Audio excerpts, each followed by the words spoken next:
Peinture, pâtisserie et puis soins capillaires, ce sont les meubles que nous installerons dans cette émission. Si bien sûr, vous restez en notre compagnie jusqu'à 8 heures. Bonjour à tous, bonjour à ceux qui nous rejoignent maintenant. Des étapes sont passées, notamment l'information, le sport, la météo. Pour toutes les personnes qui sont habituées de nos programmes, vous savez que nous agençons plutôt bien ces différents éléments. Un invité dans ce studio, c'est Soro Pewe. Bonjour. Bonjour Mariam. Comment va-t-il? Ça va. Ça va. Oui. C'est pas quelqu'un qui apparaît beaucoup, hein? Non, POE c'est quelqu'un qui est assez effacé. Assez effacé. Parce que bon, on passe plus de temps en atelier, en train de façonner, créer, concevoir. Les scientifiques auraient dit au laboratoire. Oh oui, mais nous on parle d'atelier. N'est-ce pas? Alors, Soro Pewe, pour faire les présentations, il est académicien des Beaux-Arts, donc il a fait les Beaux-Arts, diplômé. Il est professeur d'art plastique, Oui. mais il est par ailleurs artiste peintre. Et c'est d'ailleurs cette qualité qui nous vaut donc de l'avoir sur notre plateau, parce que nous avons décidé d'aborder la question de la peinture et de la thérapie. On va dire ça comme ça, de façon générale. Et puis au fur et à mesure, on étaiera. Alors, la peinture déjà, c'est pas la peinture bâtiment, hein. Oui, Peinture artistique. on pourra dire la peinture, d'abord dans un premier temps, il faut faire la part des choses. Tout à Quand on fait. parle de peinture, d'emblée on verra la matière colorante, pâteuse ou liquide qui va permettre de revêtir un support.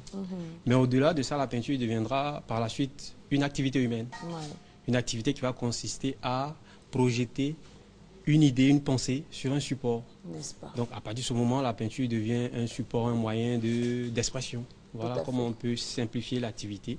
Donc cette façon de s'exprimer avec la peinture est une activité qui va, comment on dit, être une activité adaptée à un type de personne, à un type de Catégorie à sociale. une catégorie de personnes, c'est-à-dire les artistes peintres vont se donner l'occasion de s'exprimer sur des toiles, sur des murs, etc. C'est-à-dire la peinture peut s'appliquer à tout, hein. On a une diversité de supports, on peut On va autant dire c'est une s'exprimer. discipline universelle. Ou Universelle. transversale. Bon, c'est une discipline, je dirais, essentielle parce que vitale. Vitale parce qu'apparemment en Afrique, on n'accorde pas d'intérêt à la peinture. On s'est dit c'est peut-être c'est une culturel, affaire non? voilà, culturelle. Oui. On s'est dit peut-être que ça coûte cher et tout ça, mais le but, c'est pas seulement le prix. On peut ne pas acheter, mais on peut profiter de l'essence de l'œuvre, c'est-à-dire le discours, le message qui accompagne la création. Encore faut-il que le plastique. message soit perceptible. Oui, perceptible. Ça aussi, c'est une autre paire de manches. Je pense que chacun a plus ou moins sa manière de communiquer. Mais le plus important, quand on sort des beaux-arts, je pense qu'on a le rudiment essentiel pour pouvoir construire un discours, une thématique sérieuse autour du travail qu'on fait. Alors, Soro Pewe, c'est également un nom qui s'apparente au concours Guinéré, au prix Guizagne, Oui. on va dire un prix décerné donc au meilleur dans le domaine des arts plastiques. Et pour l'édition 3e, Soro Pewe, c'était plutôt bien illustré parce que de sa technique particulière, il avait éclaboussé le monde de la peinture en Côte d'Ivoire. Il avait été donc décliné comme meilleur peintre Oui. pour la catégorie peinture Oui. et il était reparti cette année-là avec le grand prix Guinéré décerné au meilleur des meilleurs. Donc, c'est pas n'importe qui, comme dirait l'autre, qui est sur notre plateau ce matin. Alors, le lien de la peinture à la thérapie, donc lien à la société, comment est-ce qu'on en arrive à l'établir? Bien, pour arriver à parler de peinture et thérapie, il faut soi-même se demander si on est sérieusement prêt pour aborder cet aspect des choses. Comme vous l'avez dit tout à l'heure, j'ai été lauréat de pas mal de concours artistiques. Ouais. Mais au-delà de ça, la première des choses, c'est de chercher à s'exprimer, faire voir ce qu'on sait faire, c'est-à-dire ta capacité de création, c'est-à-dire ta façon de créer, ton style, ton écriture. Mais une fois que tu as un style, tu as une écriture, le plus difficile vient parce qu'on ne t'attend plus juste pour montrer ce que tu sais faire, parce qu'on sait ça déjà de toi. Ouais. On t'attend maintenant pour voir ce que tu es capable d'apporter à la société. Autrement dit, ce n'est Autrement plus dit- l'esthétique seulement Autrement dit, qui fait partie des attentes. l'esthétique prend en compte plusieurs aspects Ouais. de la création. L'esthétique va prendre en compte la capacité, la technicité de l'artiste. L'esthétique va prendre en compte aussi la philosophie de l'artiste, c'est-à-dire le message qui va être la base de toute création. Le À partir de message ce véhiculé moment, donc on au ne travers se- de l'œuvre. Voilà, on ne se lèvera pas pour construire une œuvre parce que juste on a envie de peindre. Non. On va s'asseoir, on va réfléchir parce que l'œuvre devient un support de communication, un support d'expression, un support d'éducation. Parce que quand je parle de peinture, généralement, j'aime dire la peinture, c'est pas seulement pour embellir un mur ou une maison, c'est vrai. La peinture a un aspect décoratif, mais au-delà de la décoration, il y a tout le symbole, le mythe qui va avec. C'est-à-dire On peut, à travers la peinture, construire une société. On peut, à travers la peinture, détruire une société. L'art a deux vertus. À la fois, elle peut être bien, à la fois, elle peut être néfaste. C'est-à-dire, on peut dire comme l'interprétation de la vie, il y a l'ombre et la lumière, le bien et le mal. Ouais. C'est-à-dire, l'art, c'est un ensemble. La peinture, bien entendu, aussi, elle est complète dans son ensemble. Mais il faut entrer là-dedans, comprendre et pouvoir l'expliquer aux gens sainement pour que chacun puisse se faire sa petite idée. Généralement, quand on parle de thérapie artistique, on trouve que tu philosophes un peu trop, tu délires peut-être, peut-être tu pètes un câble et tout ça. Mais bon, ça, l'artiste. Voilà, le problème ne se situe pas là. On ne va pas péter un câble, on va juste réorienter les regards. Ceux qui ont l'habitude de côtoyer les expositions sauront que l'œuvre d'art vient en appoint pour orienter les esprits, apaiser l'âme, permettre à l'individu de se retrouver lui-même.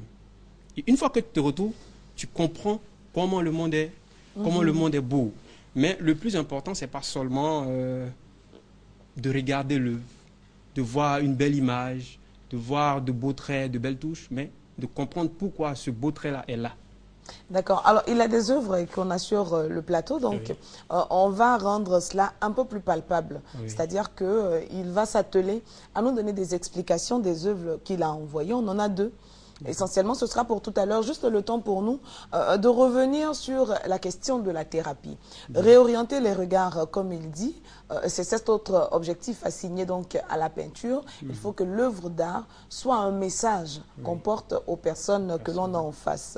Est-ce que l'accessibilité n'est pas un problème? Parce qu'on peut avoir le message, on peut avoir l'esthétique, mais si on n'est pas vraiment en contact avec l'œuvre, comment fait-on pour percevoir le message? Très bien. Pour percevoir le message de l'œuvre d'art, comme je l'ai dit il y a pas dans mon message d'entrée, il faut dans un premier temps avoir l'habitude de fréquenter les musées, les galeries, donc de fréquenter les expositions. Il y en a tout le temps, ça se passe tout le temps. À Abidjan, ici, on en a tout le temps. Vous savez, l'Ivoirien, généralement, se dit que ce sont des choses, des activités qui appartiennent aux gens qui ont de l'argent. Or, une galerie, ça a été ainsi perçu parce que quelque chose s'y prêtait, non? Bon, peut-être, mais je ne pense pas. C'est-à-dire, le problème, c'est quoi? Il ne faut pas se limiter seulement à l'achat. Le va au-delà de l'achat. Aujourd'hui, moi, en tant que peintre, je me place à un niveau où je me dis, mon rôle n'est plus seulement de peindre de belles images pour me faire de l'argent ou ceci, cela. Non, c'est pourquoi, depuis 2 ans, j'ai arrêté de vendre. Et je me suis consacré à un travail sur une thérapie du social. C'est-à-dire, comment m'arranger pour réorienter les regards, les esprits des gens. C'est-à-dire, je suis conscient de ma tâche. On a toujours dit l'art au service du peuple. Voilà, parce que ça ne doit pas rester des théories. Ça doit être des effectivités. On doit pouvoir sentir ça sur le terrain. Si l'art est au service de la société, l'artiste doit donc se mettre à raisonner, à réfléchir sur l'état de la société. Notre société souffre, bien entendu, de beaucoup de maux. On ne va pas les énumérer, mais il y en a pas mal. Ça, c'est clair. Il y en a pas mal. Donc, on va s'asseoir, on va se demander, mais pourquoi je suis peintre? Je sers à quoi? Juste à avoir des sous, à vendre des toiles? Oui, c'est normal, on vit de ça. Mais au-delà de ça, il faut sensibiliser, il faut éduquer, il faut former. Parce que c'est le plus important. D'accord. Moi, je vais lui poser une question. A-t-il, par exemple, déjà organisé une exposition, je dis n'importe quoi, à Yopougon ou à Bobo? La question lui sera posée juste après la pub. D'accord.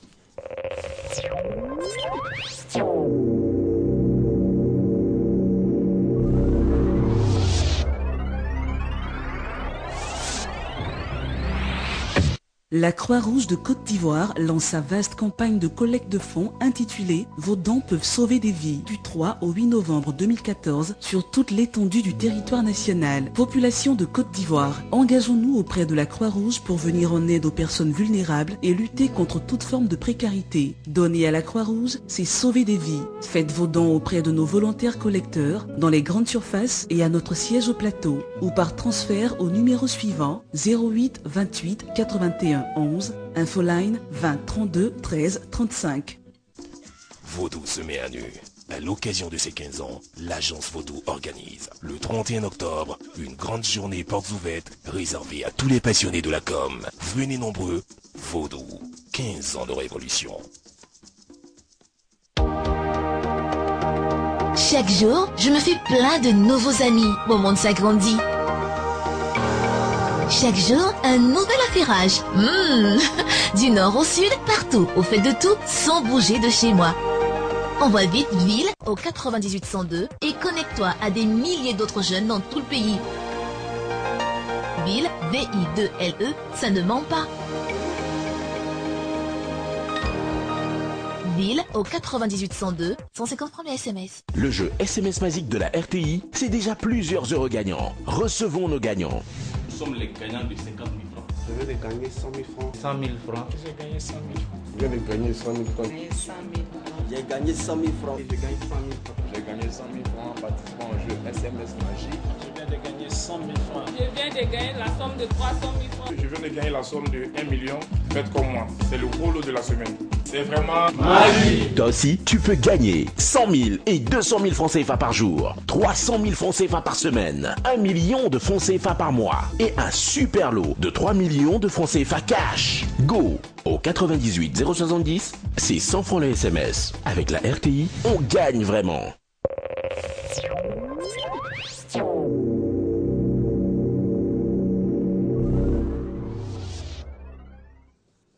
Retour sur le plateau, toujours en compagnie de Soro Pewe, notre invité avec qui nous avons décidé de parler de l'art, de la peinture précisément, et de la thérapie sociale. Parce qu'en fait, en termes de thérapie, c'est par la société donc qu'il faut l'entendre. Donc, la question que je m'apprêtais à lui poser, vulgarisation, d'accord, mais combien de peintres organisent-ils des expositions dans les quartiers populaires? Très bien. La question, elle est bienvenue parce que quand on dit combien de peintres organisent des expositions dans les quartiers populaires, je dirais, bon, j'en connais pas, certainement. Je dirais. Mais il y a des activités culturelles. Des activités qui sont ouvertes à toutes les personnes. Je prends mon cas, simplement dans mon lycée, j'organise des clubs culturels, des clubs d'art plastique, où j'emmène les enfants à se libérer, à communiquer entre eux, à partager, à échanger autour. Même pendant mes prestations de cours, je profite de l'occasion pour montrer aux gens qu'il faut aller vers la peinture, vers les galeries, vers les musées pour comprendre le discours qu'il y a. Ici, je le dis parce que, vous voyez, quand je me présente sur un plateau et puis je parle d'art et thérapie, c'est par rapport à ce que je prépare en réalité. Parce que art et thérapie, c'est, qu'on me dit, il faut avoir assez d'écran pour oser. Tu vas soigner comment les gens à partir de ta peinture. Mais je dis une chose est claire, quand on aime une peinture, on cherche à la comprendre. C'est comme quand on aime une femme, on cherche à savoir qui elle est, on cherche à savoir comment elle fonctionne, etc. Je ne connais pas de personne qui ne soit pas attirée par la peinture, ça n'existe pas. Seulement, peut-être ce qu'il y a à faire, c'est de rapprocher la peinture de la société. La curiosité existe, encore faut-il pouvoir maintenir l'attention en donnant les explications qui conviennent. Voilà. Là, par exemple, je prépare un projet d'expo qui va se rapprocher du public, qui va être un événement du public, un événement de la société, parce qu'il faudrait que le travail qui sera fait ici, c'est une thérapie de notre société. Je dis ici, on a un problème d'acceptation de nous-mêmes. On ne sait même pas qui on est, on n'a pas de repère réel. Si tu ne sais pas qui tu es, si tu ne t'acceptes pas toi-même en tant qu'individu, il te sera difficile de comprendre l'autre qui est en face de toi et savoir qu'autant tu existes, il doit exister. Le problème, il part depuis là. Mais étant donné que généralement, les acteurs culturels... Son petit déjeuner, vu qu'on a Serge et Eric Yépié, qui est le président de la Fédération des pâtissiers de Côte d'Ivoire en notre compagnie, ça fait ce que ça fait. Hein? En tout cas, merci déjà. D'accord. On y va. Donc, je disais, le truc, c'est de faire comprendre aux gens que la peinture n'est pas un cercle fermé.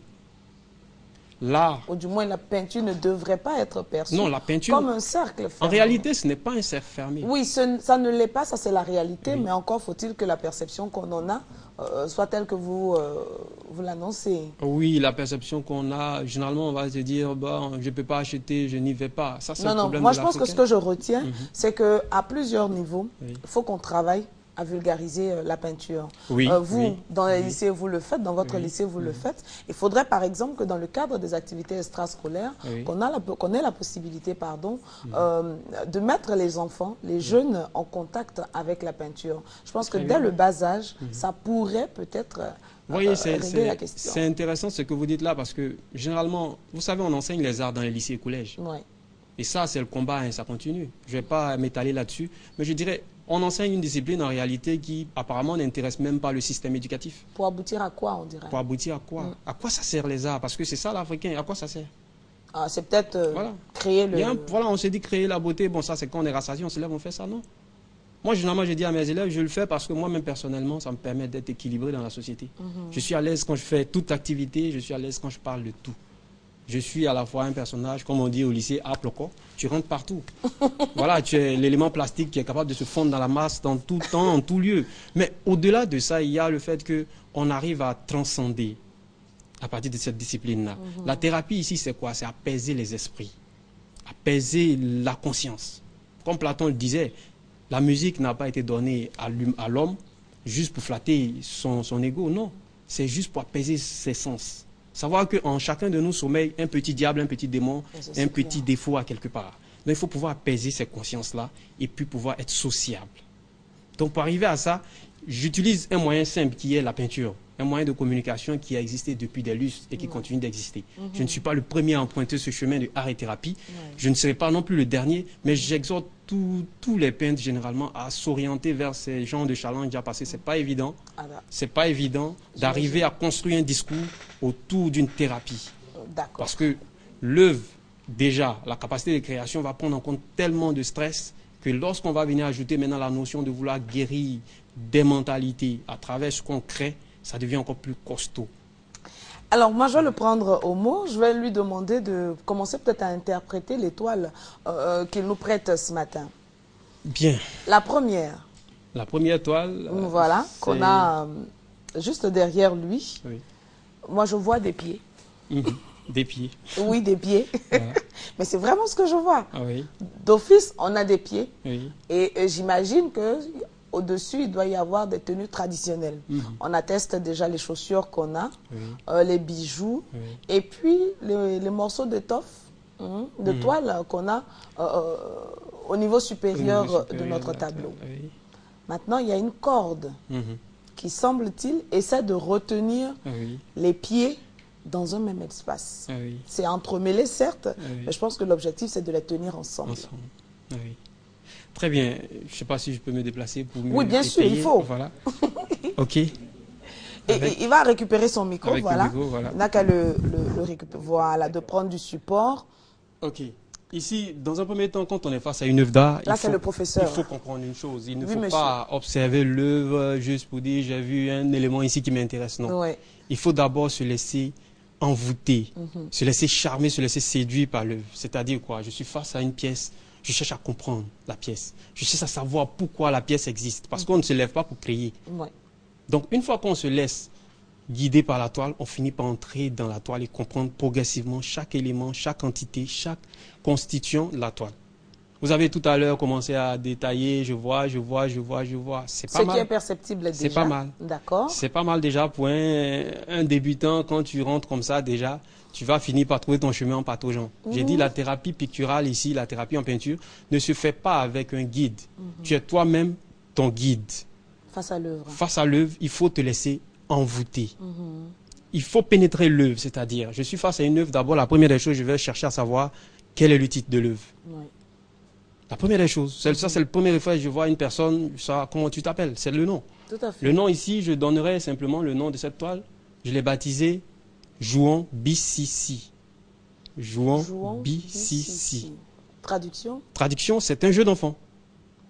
Les enfants dans le quartier, comme on dit, nos quartiers populaires, ont cette habitude-là de jouer avec des cordes en plastique qu'ils tirent entre les jambes et puis ils se faufilent à l'intérieur. Généralement, il y a 3 enfants, un à l'autre bout, un à l'autre bout. Non, c'est pas le saut à la corde. Le saut à la corde, ça, c'est comme ça. Là, BCC, c'est une corde où on est enlacé. Voilà. Où on sautille, voilà.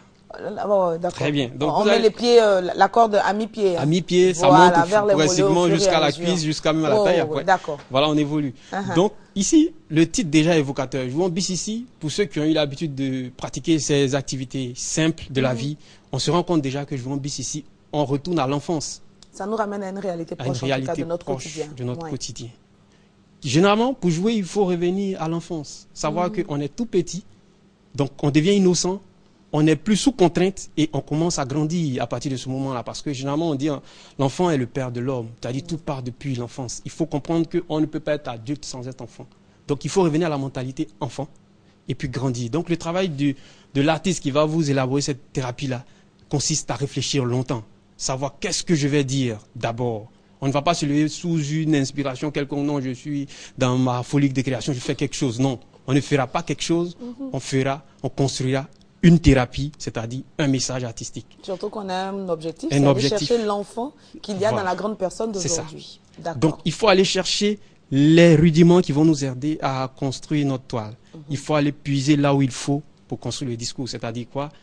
Faire comme, je prendrai simplement les exemples de la société. Ouais. Une dame, quand elle veut faire une sauce, en fonction de la sauce, elle sait quel condiment utiliser. Tout à fait. Donc, l'artiste ici va choisir ses éléments en fonction. Donc, jouer en bis ici va me permettre de savoir qu'il me faut d'abord créer une ambiance qui met tout le monde ensemble. D'accord, l'environnement donc du jeu. L'environnement du jeu. Donc ici, comme vous l'avez dit, on voit des pieds.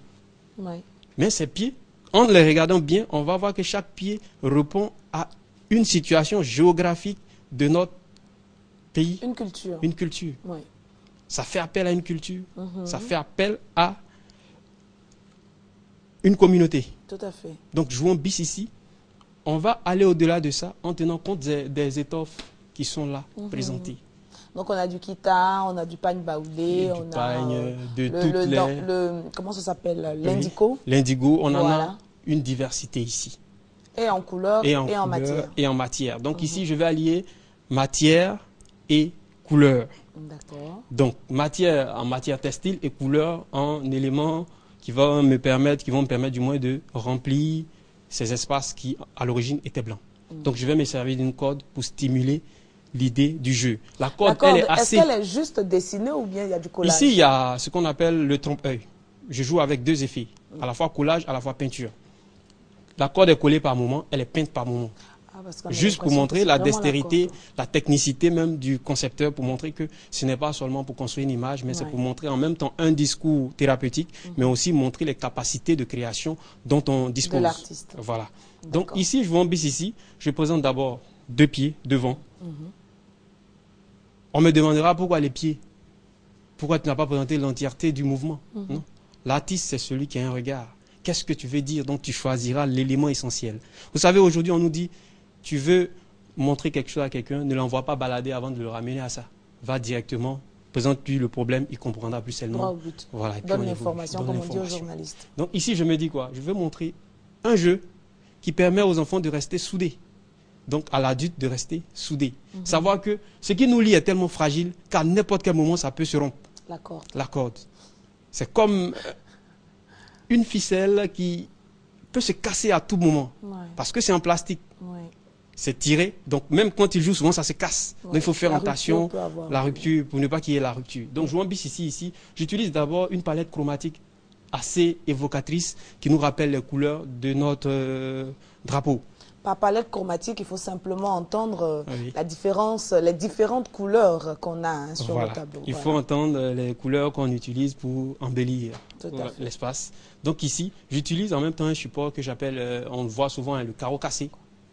On a les carreaux cassés. Donc pour montrer que chacun est à la fois composé de différents aspects de la société. Donc ici, jouons bis ici, c'est pour rappeler aux gens que la diversité culturelle est un bien précieux. Et par les pieds, on a le nord avec le henné sur les pieds. La bodje, chaussure donc du sud de la Côte d'Ivoire. Les grelots de l'autre côté, c'est l'ouest. Hein. C'est l'ouest. D'accord. Je suppose qu'il doit avoir un pied quelque part là-bas qui rappelle...